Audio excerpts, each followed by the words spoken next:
Vamos a ver ahora los factores que inciden en la producción de las pasturas implantadas. Son factores que inciden en la producción de pasturas implantadas y cultivos.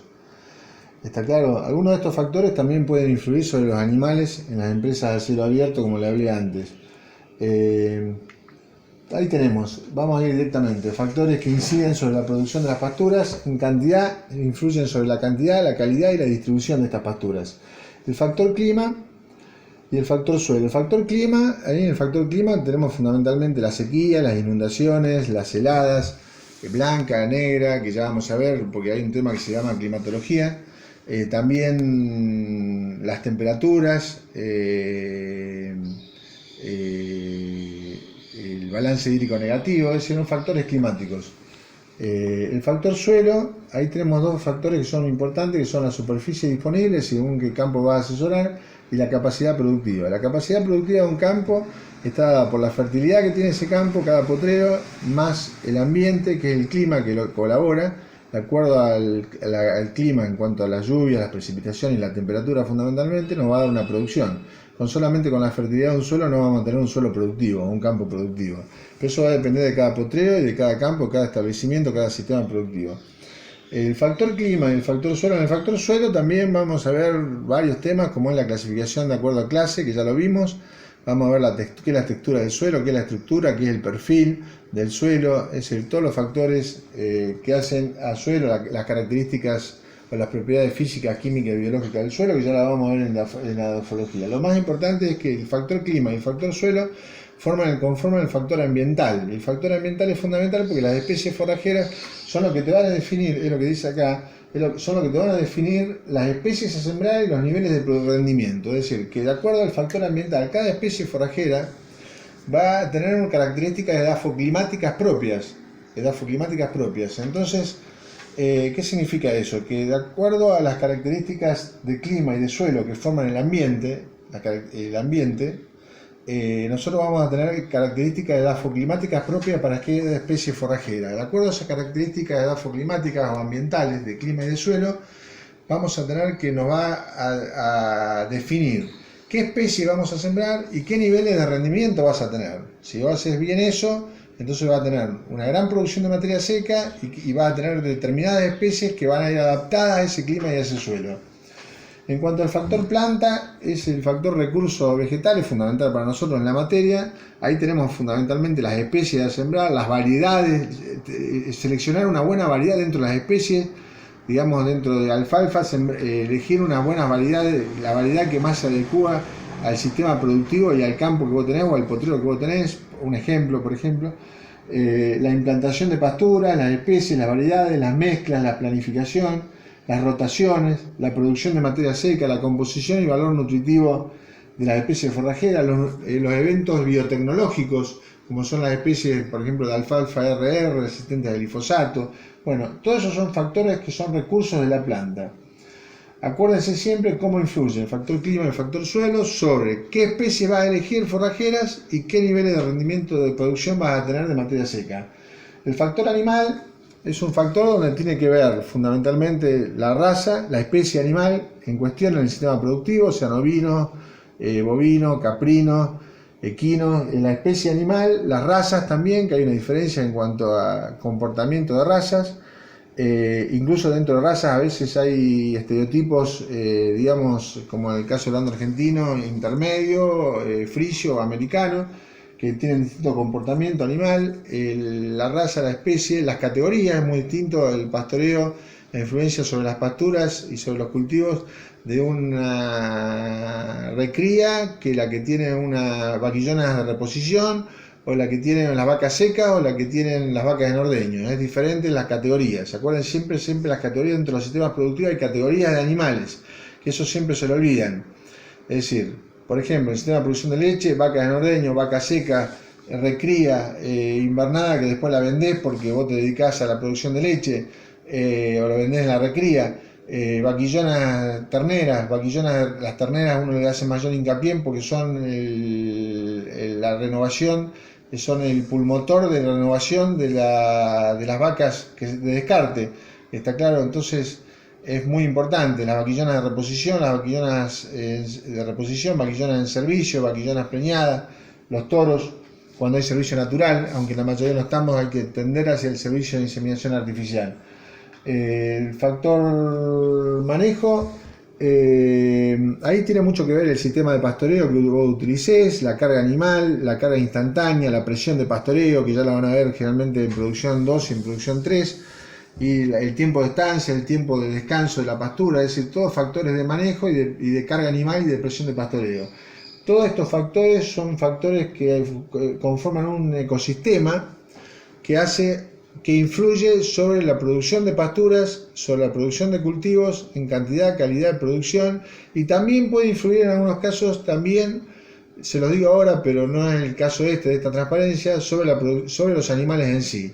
Como por ejemplo pueden influir las precipitaciones, las heladas o los golpes de calor en las vacas de ordeño, porque ya como les decía antes son empresas de cielo abierto en muchos casos, no en los casos intensivos, en los sistemas intensivos, entonces puede haber una gran influencia del factor climático y el factor suelo también, porque muchas veces esos suelos, de acuerdo a las características del suelo, pueden deteriorarse más o menos de acuerdo a las características de cada uno. Vamos a seguir con clasificación de las especies forrajeras implantadas según su persistencia. ¿Cómo se clasifican las especies forrajeras de acuerdo a la persistencia? La persistencia es la duración o la longevidad de esa pastura, es decir, cuánto dura esa pastura, qué longevidad tiene. Ahí la podemos clasificar. Acá lo que me interesa es que sepan algunas cosas que no están en los libros y que las tienen que saber y que se las vamos a preguntar. Las especies implantadas, según su persistencia, su duración, se pueden clasificar anuales o temporarias. ¿Por qué le puse entre comillas temporarias? Porque en la mayoría de los libros se llama como anuales, especies anuales, pero en realidad son temporarias. Las especies anuales o temporarias son los recursos forrajeros de uso estacional, son las que duran un tiempo, recursos de forraje de uso estacional, en invierno o en primavera-verano. Son generalmente los llamados verdeos de verano, verdeos de invierno, que son gramíneas anuales de producción, gramíneas temporarias de producción otoño-invernal, primaveral, y los verdeos de verano, que son de gramíneas anuales o temporarias de producción primavera-estival. Estos verdeos de verano, ¿por qué es mejor llamarlos temporarias que anuales? Porque en realidad, en todos lados llevan anuales, pero en realidad son temporarias porque duran un tiempo. Los verdeos de invierno, por ejemplo, duran 6-7 meses, generalmente de marzo hasta septiembre, octubre, normalmente, y los verdeos de verano, la mayoría, de octubre, noviembre, hasta enero, febrero, marzo, según qué cultivo se trate y para qué método de aprovechamiento se utilice. Con respecto a eso, por un lado, con respecto a las bianuales, son especies, vamos a saltear las bianuales y vamos a ir a las semipermanentes. Las semipermanentes, generalmente a las semipermanentes la mayoría lo llama como perennes o permanentes. Las especies no son permanentes o perennes, son semipermanentes porque no duran toda la vida, duran un tiempo. Ese es el caso de la alfalfa, la festuca, el rairas perenne, el caso del trébol blanco, el Lotus corniculatus, es decir, son especies que duran 4, 5, 6 años. Cuanto más mejor lo implantemos y mejor las manejemos, esas pasturas van a durar, a lo mejor nos pueden llegar a durar hasta 5 o 6 años. En otros países pueden durar muchísimo más, como en el caso de Nueva Zelanda, que pueden llegar a durar muchos años más. Pero acá generalmente las especies semipermanentes duran 4 a 6 años. ¿Está claro? Y son esas que le mencioné. Con respecto a las especies bianuales, son especies que uno podría, mirá un poquito que les explico. El caso de las especies bianuales son importantes por lo siguiente, porque son especies que se utilizan mucho en los sistemas de corta rotación. ¿Se acuerdan cuando hablamos de los sistemas mixtos que se rotaban en función de la ganadería?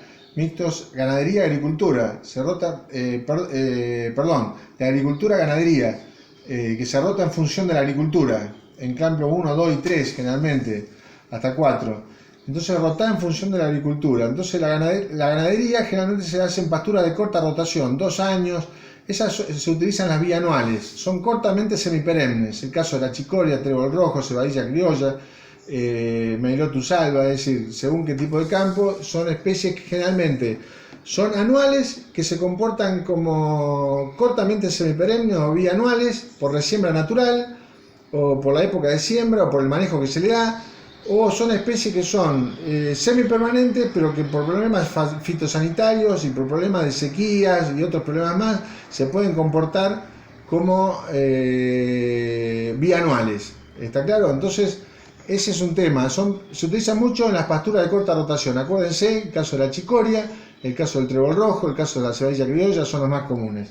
Con respecto a las especies perennes, en realidad no son perennes, porque no hay ninguna especie que sea perenne, pero llamamos especies perennes generalmente a las megatérmicas, que son las especies C4, carbono 4, megatérmicas para zonas subtropicales y tropicales, y que acá se siembran mucho en los campos problemas para mejorar la producción de forraje.